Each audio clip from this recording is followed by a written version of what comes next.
কমিশনের উপর অগাধ আস্থা ভারতীয় গণতন্ত্রের মূল ভিত্তি, আপনারা সেই ভিত্তিকে নড়িয়ে দিচ্ছেন।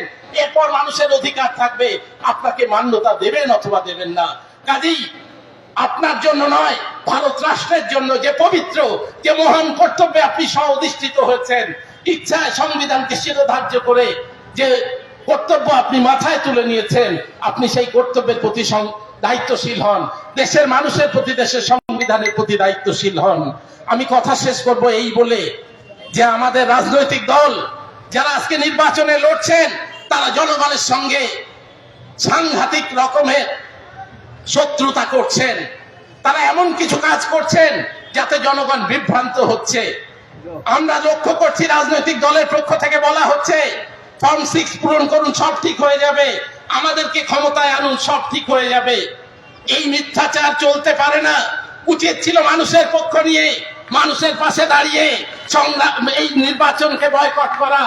আপনারা যদি এই নির্বাচন বয়কট করতেন, নির্বাচন কমিশন বাধ্য হতেন নতুন করে সবকিছু ভাবতে। আপনারা জনগণের কথা ভাবেননি। যে জনগণের ভোটে নির্বাচিত হয়ে ক্ষমতায় রয়েছেন বা ক্ষমতায় আসতে চাইছেন, তাদেরকে পিছন থেকে লাথি মারছেন, তাদের সঙ্গে বিশ্বাসঘাতকতা করছেন। এটা ঠিক নয়। তবু আমরা বলছি, আমরা নির্বাচন বাতিল চাইছি না। আমরা জানি সেটা আপনাদের পছন্দ হবে না। যে মানুষগুলো ভোট হারা, যে মানুষগুলো আগামী দিনে নাগরিকত্ব হারা হতে চলেছেন, আপনারা তাদেরকে বিভ্রান্ত করছেন। বারবার করে বলছেন ক্ষমতায় এলেই সবাইকে ফিরিয়ে দেব। আপনারা নিজেরাই জানেন নিজেদের সঙ্গে প্রতারণা করছেন, মিথ্যা কথা বলছেন। আন্ডার অ্যাডজুডিকেশন ভুক্ত কোন ভোটারকে আপনারা ওভাবে ফেরাতে পারবেন না, এটা আপনারা খুব ভালো করেই জানেন। তবু এই নিরন্ন, নিঃসহায়, অসহায় নিরন্ন মানুষগুলোর সঙ্গে প্রতারণা করছেন। এই প্রতারণার পরিণাম আরো ভয়াবহ হতে পারে। কাজে আমরা বলছি, যারা এই মঞ্চে আসতে চান, যারা যে কোনো প্রতিবাদী মঞ্চে সামিল হতে চান, আপনারা তাদেরকে সহায়তা করুন। যদি সহায়তা করতে না পারতেন, নিশ্চুপ থাকুন, তাদেরকে পিছন থেকে অন্তত অনুপ্রেরণা দিন। পরিবর্তে আমরা যা দেখেছি, আমাদের আকাঙ্ক্ষা, আমাদের কাঙ্ক্ষিত বাস্তবতা এবং আপনাদের অবস্থানের মধ্যে দূরতর ব্যবধান। আপনারা কোন মানুষ, কোন দলের মানুষ, কোন রাজনৈতিক মতপথের মানুষ প্রতিবাদ করছে তা নিয়ে প্রশ্ন তুলছেন, ইত্যাদি ইত্যাদির হুমকি দিচ্ছেন, ইউএপিএ থেকে আরো কিছু হুমকি দিচ্ছেন। আবার বলি, ধিক্কার জানাই আপনাদেরকে। আমরা মানুষ, আমরা সাধারণ মানুষ, সাধারণ মানুষের পক্ষ নিয়ে আজ পথে নেমেছি।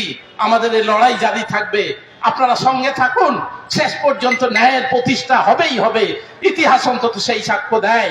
তা যদি না হতো, হিটলার আজ ইতিহাসের পাতায় ধিক্কৃত নাম হতেন না। কাজেই সব শত্রুতার অবসান হবে, সব মেঘ কেটে যাবে একদিন। শুধু সময়ের অপেক্ষা। আমরা ধৈর্য ধরে সেই সময়ের জন্য অপেক্ষা করব। আমি শেষ কথা বলছি, গণ আন্দোলন সাপেক্ষে যাদেরকে বন্দী করা হয়েছে, স্বেচ্ছাচারিতার পরিচয় দেয়া হয়েছে, অবিলম্বে তাদেরকে মুক্তি দিতে হবে। না হলে আমরা আরো মানুষ নিয়ে আবারও পথে নামবো। এবং যতদিন পর্যন্ত নিঃশর্তে তাদের মুক্তি দেওয়া না হচ্ছে, ততদিন পর্যন্ত আমরা জারি রাখবো আমাদের আন্দোলন। একদিন না একদিন পরাভব হবেই। সেই পরাভবের স্বপ্নে মুশকুল হয়ে আমি শেষ করছি। ধন্যবাদ সবাইকে।